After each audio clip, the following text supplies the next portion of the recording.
સુરતમાં સ્થાનિક સ્વરાજની ચૂંટણી સમયે રાજકારણ ગરમાયું છે। ખોટા સોગંદનામાના મુદ્દે સુરતના રાજકારણમાં ભારે હરકંપ મચ્યો છે।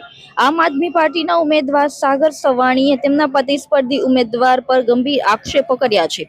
વોર્ડ નંબર 8ના ઉમેદવાર વંદના ગોગારીએ બાળકોની સંખ્યા છુપાવી હોવાનો દાવો કરવામાં આવ્યો છે।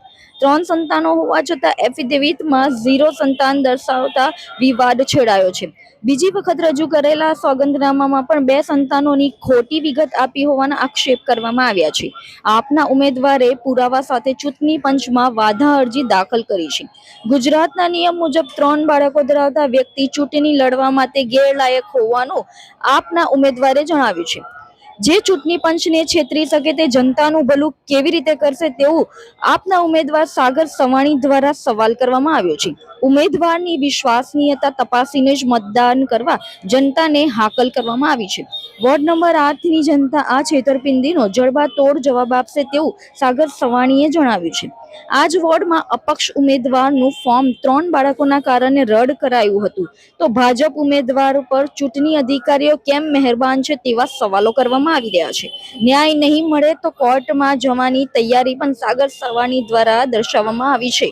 નમસ્કાર, મારું નામ સાગર સવાણી છે, વોર્ડ નંબર 8 આમ આદમી પાર્ટી ઉમેદવાર। ચૂંટણી પંચમાં કઈ ફરિયાદ કરીએ છીએ સમગ્રમાં? ચૂંટણી પંચમાં અમે 13 તારીખે 3 અલગ અલગ ઉમેદવાર પર વાંધા અરજી ઉઠાવી હતી। એક છે વંદનાબેન ગોગારી, બીજા છે પરેશભાઈ સાકરિયા અને ત્રીજા છે ઈશ્વરભાઈ નારોલા। શું ફરિયાદ તમે ફરિયાદ કરી? વંદનાબેનના એફિડેવિટમાં એવું જાણવા મળ્યું હતું કે એને એક પણ સંતાન નથી, ખરેખર એને 3 સંતાન છે। એના અમારી પાસે એના જન્મ તારીખના દાખલા સહિતના પુરાવા છે। બીજા અન્ય ઉમેદવારો સામે પરેશભાઈ સાકરિયા રહ્યા, તેમણે પોતાનો વેરો નહોતો ભર્યો, ગામડે જે જમીન છે એનો મહેસૂલ નહોતો ભર્યો, જે સરકારી નાણાં જે બાકી બોલતા હોય જેમ કે 2 વ્હીલ 4 વ્હીલના ચલણ પણ નહોતા ભર્યા। તો નિયમ જોગવાઈ પ્રમાણે કોઈ પણ સરકારી નાણું 1 રૂપિયા પણ બાકી હોય તો ફોર્મ કેન્સલ રદ થાય છે। અન્ય બીજા ઉમેદવારો ઈશ્વરભાઈ નારોલા જે છે એમણે પોતાના પર એક એફઆઈઆર હતી જે એમણે એના વાંધા એફિડેવિટમાં બતાવી નહોતી। અમારા સાથી ઉમેદવારે એની વાંધા અરજી ઉપાડી હતી અને એના પર એફઆઈઆર હતી। કેટલું ગંભીર કેવા પ્રકારે? કારણ કે અન્ય કોઈ પાર્ટીના જે કેન્ડિડેટો નાનકડી ભૂલમાં તેઓના ફોર્મ રદ થાય છે, આટલી મોટી ભૂલ ચૂંટણી પંચ અધિકારી શા માટે નથી કરતી? આ ચૂંટણી પંચની બહુ મોટી ખામી કહેવાય, કારણ કે વોર્ડ નંબર 8માં આ જ વોર્ડમાં અમારી સાથે એક કોઈ અમિત સિંઘ કરીને કોઈ ઉમેદવાર હતા જેમણે અપક્ષ ફોર્મ ભર્યું હતું। તેમને 3 સંતાન હતા તો ચૂંટણી પંચ દ્વારા એમને 3 સંતાન હોવાના નાતે એમનું ફોર્મ કેન્સલ કર્યું હતું। અને વંદનાબેન ગોગારીને પણ 3 સંતાન છે, પણ ચૂંટણી પંચ ખબર નહીં કે ભાજપના ઇશારે કેમ કામ કરી રહી છે।